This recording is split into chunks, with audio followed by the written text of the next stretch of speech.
There you have it. I've covered it all. From Firefly and Medley sliding down the rainbow to Prince Philippe being reinstalled on his throne, I've made reviews of every episode, special, and movie of the original My Little Pony cartoon continuity. I've covered the good, the bad, and the just plain strange. So it only leaves a follow-up. I decided to make the series follow-up its own video for the same reason I did it for the introduction. Instead of reviewing the episode's broadcast order, I jumped around the series, so the last review might not have been the last episodes necessarily.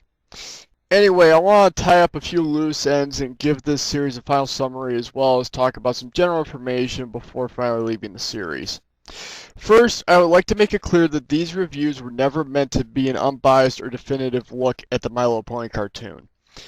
While I did provide whatever information I could get or ascertain, that's because I like being thorough. However, these were written from one opinion of the series, namely mine. I said Will Whistler is awesome and Baby Lickety Split's a little turd because I think those things. If you disagree, that's fine. I'm not asking you to think that these reviews are how you should see the series. It's merely how I see the series. All I ask is that you be respectful enough of others' opinions that if you want to argue, you back up your arguments.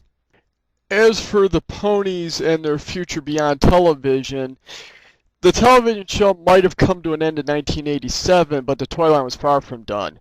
In fact, it only got more prolific in the late 80s and early 90s.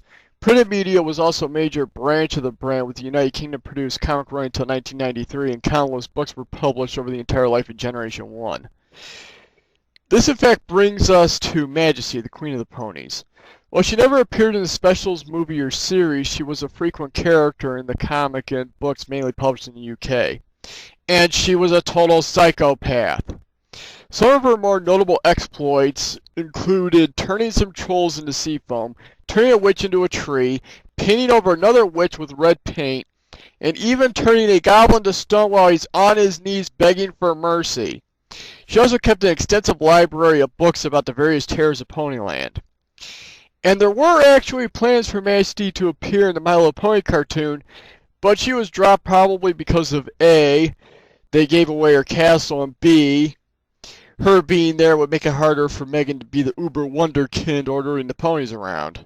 While Hasbro pulled the plug on animation in 1987, their time off the air would be very short-lived. They would partner with DiC to make a new G.I. Joe cartoon in 1989, and they began airing old Transformer cartoons now with stupid CGI transitions, calling it Transformers Generation 2. And they made that. In case I ever, for whatever reason, review Tales in the future, I will simply say this right now. My Little Pony Tales aired on Disney in the summer of 1992 as an advertisement for the next year of Pony toys, which would tone down the gimmicks that had been going full throttle up to this point. However, the brand was put out to pasture everywhere but Europe in this year and began imploding towards a singularity somewhere in the Netherlands, before finally disappearing completely in 1995. And outside of Europe, the brand would spend most of the next decade in the wilderness. Now, I'm not saying the Tales killed G1 here, I'm just telling you what happened. Really, the only good thing to come out of Tales was Disney showed reruns of the original cartoon, which is how I and many my age were able to see it. Though Disney could have just showed the reruns and avoided Tales and had the same effect. As for how I became a fan of the series, I must admit I was rather omnivorous when it came to the shows I watched as a kid. I watched the typical boys shows like the Teenage Mutant Ninja Turtles, The Real Ghostbusters, and Dragon Ball Z. However, I also watched shows meant for girls like My Little Pony and Sailor Moon, as well as more adult shows like Babylon 5. I was a kid who really didn't care about the age divide or the blue-pink divide. I just cared about what appealed to me, and My Little Pony did. My Little Pony drew me in with the world around the ponies and some of the more notable characters. Will Whistler grabbed me instantly, and the episode she played a major role in stuck with me the most. The world around the ponies was also so interesting and seemed like they had only scratched the surface with it. It's kind of too bad Hasbro essentially disowned G1 at the time Faust was brought in to do Friendship is Magic. It's only really been since the brand has gained popularity that they have begun to bring it back in any significant sense with all the retro pony stuff that's popped up over the last couple of years. I think in some ways it's still the best generation. You might call it nostalgia, but I think G1 has an escapism value that not even Friendship is Magic has been able to grasp.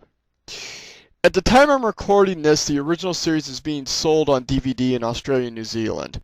Hopefully it will be brought to the United States since the old disc sets have long been out of print, and I think people should be able to at least give the series a chance. I've said my piece, so I guess it's time to wrap things up.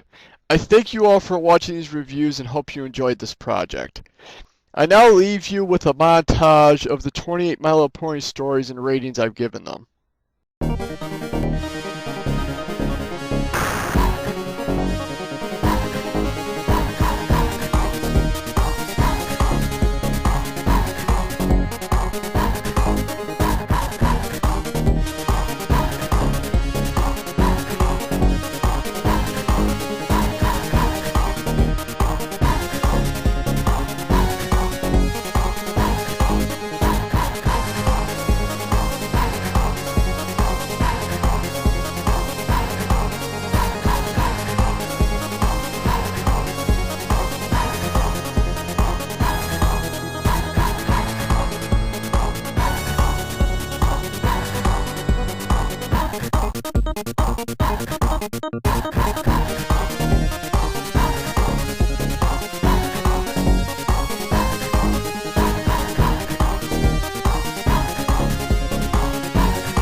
Thank you.